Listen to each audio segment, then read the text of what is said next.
Денеска православната црква ги празнува светиот пророк Агеј, светиот Никола Хрисоверк патриарх Цариградски и светата Теофанија царица.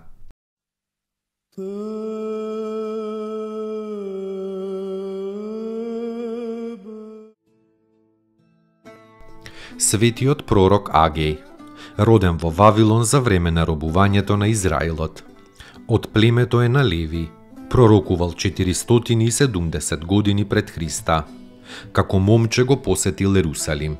Ги поттикнувал Зоровавел и првосвештеникот Исус да го обноват Господовиот храм во Ерусалим, прорекувајќи му на тој храм поголема слава од поранишниот храм Соломонов. Славата на овој последен храм ќе биде поголема отколку на поранишниот, вели Господ Саваот. Затоа што во тој нов храм ќе се јави Господ Спасителот. Доживеал да види еден дел од храмот созидан од Зоровавел, умрел во старост и се придружил кон своите предци.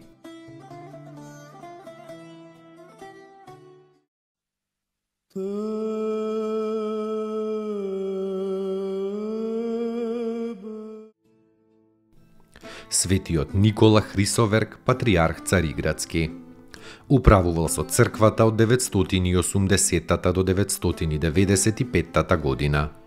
Тој го ракоположил за презвитер големиот Симеон, нови богослов, тогаш кога овој духовен големец бил избран за настојател на манастирот светиот маченик Мамант во Цариград.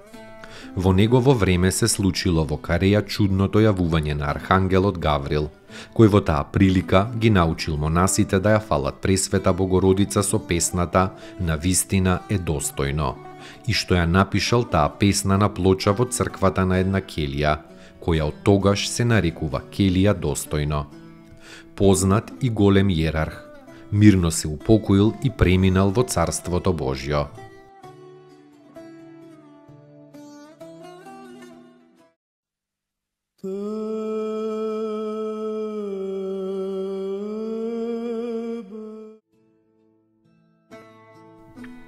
Светата Теофанија царица. Од познати родители Константин и Ана, кои биле роднини на неколку цареви. Нејзините родители биле долго бездетни и се молеле на Пресвета Богородица да им даде пород. И Бог им ја дал оваа ќерка Теофанија. Задоена со христијански дух од самото детство, Теофанија ги надминала сите своји другарки во сите христијански добродетели. Кога пораснала, стапила во брак со Лав, синот на царот Василий Македонецот. Со својот маж претрпела големи беди. По некаква клевета, како Лав да носел нож во чизмата. Во погоден момент, за да го убие својот татко, лесноверниот Василий ги затворил во затворот и синот и снаата. Овие две невини души останале во затвор 3 години. Еднаш на празникот Свети пророк Илија, царот ги повикал своите големци во дворецот на Гозба.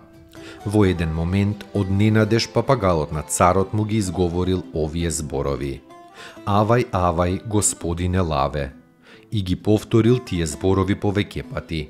Тоа ги довело сите царски господа до големо возбудување и сите го замолиле царот да ги ослободи синот и снаата. Растажениот цар така и направил. По смртта на својот татко се зацарил тој Лав наречен Мудар.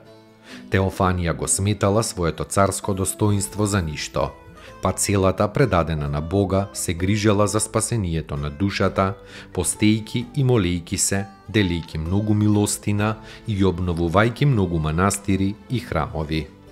Од нејзините усни не излего лажен, ниту прекумерен збор, а најмалку клевета. Пред својата смрт ги повикала сите своји ближни и се опростила со нив. па ја предала својата душа на Бога во 892 година. Царот Лав сакал да подигне храм во нејзино име на нејзиниот гроб, но откако патриархот приговорил за тоа, тој го подигнал храмот Сите светии, говорејќи дека ако Теофанија се посветила, нека се прославува заедно со останатите светии. Тогаш е востановен празникот Сите светии во неделата по Света Тројца.